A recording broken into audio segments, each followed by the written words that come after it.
Bapak, saya mau mengampuni mereka. Saya mau mengampuni, tetapi Engkau tahu itu sangat sukar bagi saya. Mampukan saya bilang. Dan amat sukar Bapak Ibu, sangat sukar sekali untuk mengampuni. Tetapi Bapak memampukan saya agar saya dapat mengampuni kedua ayah dan ibu suami saya. Saya juga katakan kepada suami, ampunilah ayah dan ibumu. Dan kepada kedua orang tua saya bilang, lepaskanlah itu, biarkanlah itu. Sebab saya bukan tinggal sementara di dalam keluarga ini. Lepaskanlah, ampunilah mereka. Mama saya itu kecewa, dia sampai menangis. Katanya, saya berikan sesuatu kepada anak saya, dan anak saya ini hanyalah seorang perempuan. Saya berikan itu untuk melihat dia hidup lebih baik. Tetapi kenapa mereka mengambil bahagian yang menjadi kepunyaannya? Itulah luahan hati mama saya. Tetapi saya berkeras, saya bilang, biarkanlah itu. Saya hampir tidak mau mengampuni Bapak Ibu karena saya sangat perlukan uang itu. Kami pada ketika itu berada di titik yang terendah, hidup susah. Tapi Tuhan memampukan saya untuk dapat mengampuni.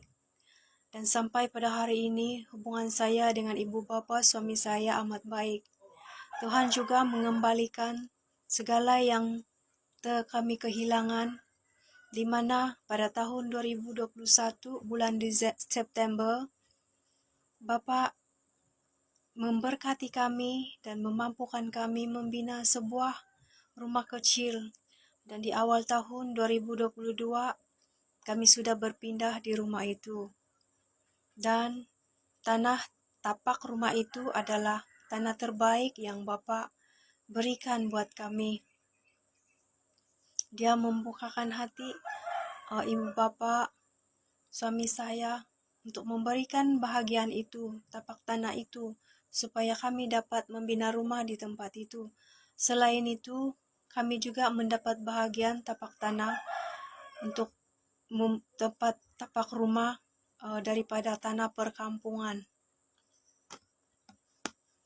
Yang saya ingin sampaikan di sini, Bapak telah mengembalikan segala yang kami lepaskan, walaupun menunggu bertahun lamanya untuk semua berkat itu.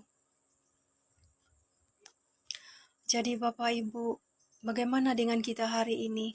Di detik terakhir ini, bagaimana dengan hati kita? Manusia zaman ini Bapak Ibu, prinsipnya berbeza. Prinsipnya begini, kalau kau buat jahat dengan saya lagi jahat dengan kamu. Hebat manusia zaman ini Bapak Ibu. Manusia zaman akhir ini ganas. Mengampuni itu Bapak Ibu memerlukan kerendahan hati di tahap yang paling tinggi. Tanpa kerendahan hati, kita tidak akan mampu mengampuni. Tidak akan mampu mengampuni, tidak akan. Karena itu, Bapa mencari anak-anaknya yang rendah hati di masa akhir ini. Mari kita lihat ayat firman Tuhan, apa kata Bapa tentang hal mengampuni. Kita lihat di dalam Injil Matius pasal 6 ayat 14 dan 15. Ayat 14, karena jikalau kamu mengampuni kesalahan orang, Bapamu yang di surga akan mengampuni kamu juga. Ayat 15, tetapi jikalau kamu tidak mengampuni orang, Bapamu juga tidak akan mengampuni kesalahanmu.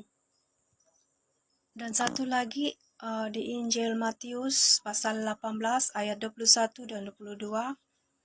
Ayat 21, kemudian datanglah Petrus dan berkata kepada Yesus, Tuhan, sampai berapa kali aku harus mengampuni saudaraku jika ia berbuat dosa terhadap aku? Sampai 7 kali? Ayat 22, Yesus berkata kepadanya, "Bukan, aku berkata kepadamu, bukan sampai 7 kali, melainkan sampai 70 kali 7 kali." Jadi Bapak Ibu, di detik yang terakhir ini, marilah kita merendahkan hati. Marilah kita mengampuni, marilah kita mentahirkan hati kita. Janganlah kita mengeraskan hati dan janganlah kita menyimpan kesalahan orang lain. Lafazkanlah pengampunan setiap hari di dalam doamu, setiap waktu, setiap saat. Semoga kesaksian ini dapat memberkati dan mengingatkan kita semua untuk berjaga-jaga dan bersiap di masa akhir ini. Terpuji-pujilah nama Tuhan Yesus Kristus. Shalom Elohim, Shalom Elohim, Haleluya, Amin.